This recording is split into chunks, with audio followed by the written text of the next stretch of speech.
Alright, so I'm gonna do the video for yesterday and today. I honestly totally 100% forgot to even post yesterday. I don't know how, but I did. I was planning my trip to Europe like the whole day, so I just wasn't even thinking about anything. I was sitting there trying to plan train trips and everything. That's what I'm doing a lot during the day. Trying to plan my trip to Europe if I can hopefully make it there. Yeah, yesterday was boring anyways. I just hung around. Me and my mom tried to go to a movie and at 10 a.m. So we thought that no one would be there. It's a Tuesday, trying to go to a movie at 10 a.m. Well, we get there and my backpack had just been having issues, or it's just been beeping. Like, it's really, really loud, and it's been beeping constantly, and I can't figure out why. So I have to stop it and restart it and whatever. So that was an issue. So I'm sitting there trying to fix it like before we even bought a ticket, and all of a sudden a ton of people start flooding in. And we're like, why are people here at 10 a.m. on a Tuesday? Well, it was like $5 Tuesday and like unlimited popcorn. So we just left because I can't be sitting in a little movie theater with a ton of people. So we want to try again tomorrow and we'll see. We went to Cheesecake Factory for my first meal out since my ANC was over 1,000. So that was delicious. Today has more info. Clinic days are going to have more information than just the off days because I don't do anything really on the off days. So for day 30 today, my blood counts are really good. My white blood count went up from 2.6 to 3.8. My platelets went up from 109 to 126. My hemoglobin stayed about the same. It's at 8.3, but that takes a little bit longer. My retics, which are my baby red cells, reticulocytes, those are elevated, which is good. So it recognizes that my hemoglobin is low and it's producing red cells, but it just takes a little bit longer to start showing up on tests. And also my ANC, that's my neutrophils to fight bacteria, went up from 1,400 to 2,600, over 2,600. So that is awesome. So I'm like eating raw fruits and veggies now. I wash them really good, but I can do that and I can go out to eat at restaurants. Fast food, probably not. I guess that's probably a good thing anyways. I just get paranoid that their food just like sits out for a long time. But yeah, other than that, I can go to restaurants and pretty much have my regular food back, like apples, yeah, like raw fruits and veggies, all that stuff. Also, my acyclovir, which is my one of my IV medications that I do, I had it 3 times a day, and that helps fight viruses and keep the viruses that I have dormant in my body, to keep them dormant.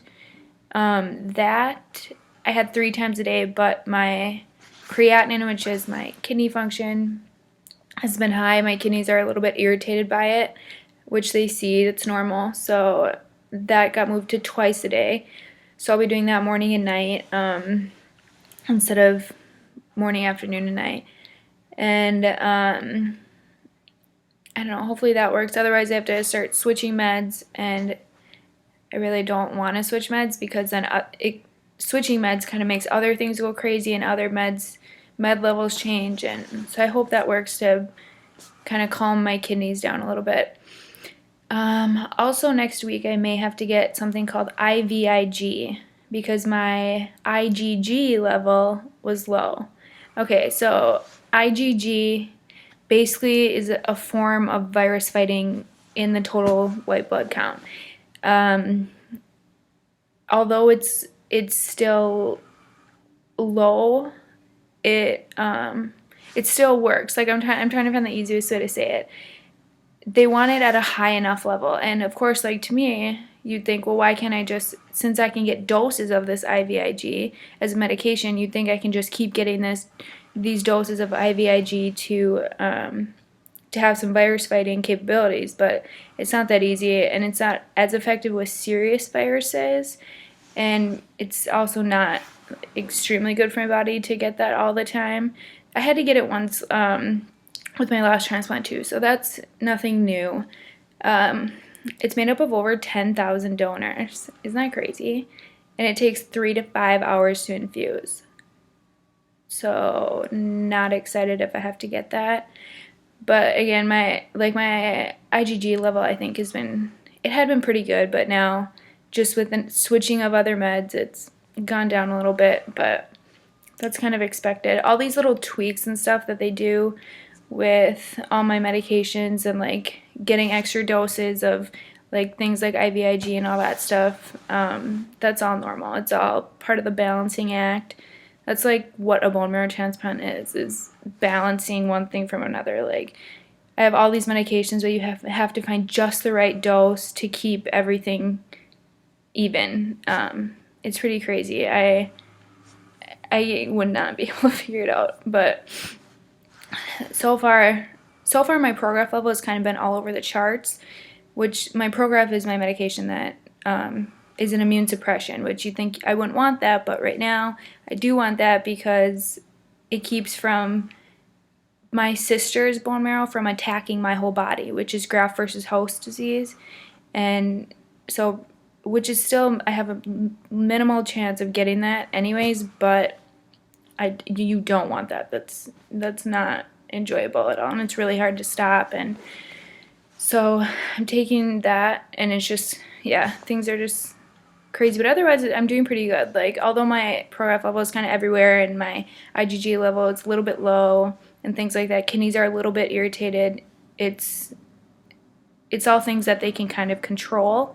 So it's not like they're not extremely worried about these things. They just tweak little things here and there and see what works, and it's obviously working. My blood counts are doing great. I also started a breathing treatment called pentamidine, and that is to prevent a dangerous kind of pneumonia that the immune-compromised population tends to get, and it can get really serious, and I don't want pneumonia at all anyways, even if I wasn't immune-compromised. So yeah, I'd be hospitalized for sure if I got that. So it's just like a 15-20 minute breathing treatment with a little nebulizer thing that you hold up there. It's pretty disgusting, but they always give me a Jolly Rancher to suck on because it gets like powdery and cakes in the back of your throat. So then when you swallow, it's disgusting and you want to throw up and you like drool the whole time. But it's not that bad. It's only like 15 minutes, so I'm okay with that. I'll do that once a month rather than get pneumonia. So yeah, now that you're all caught up, I think I'm gonna continue to plan my trip to Europe that isn't for another year and a half, but that's okay. It gives me something to do, so I'll post tomorrow, but usually, yeah, clinic days are gonna have the most information, which right now my clinic days are Monday, Wednesday, Friday, so me and my mom are gonna try go to a movie tomorrow, but we'll see. So yeah, I'll post tomorrow.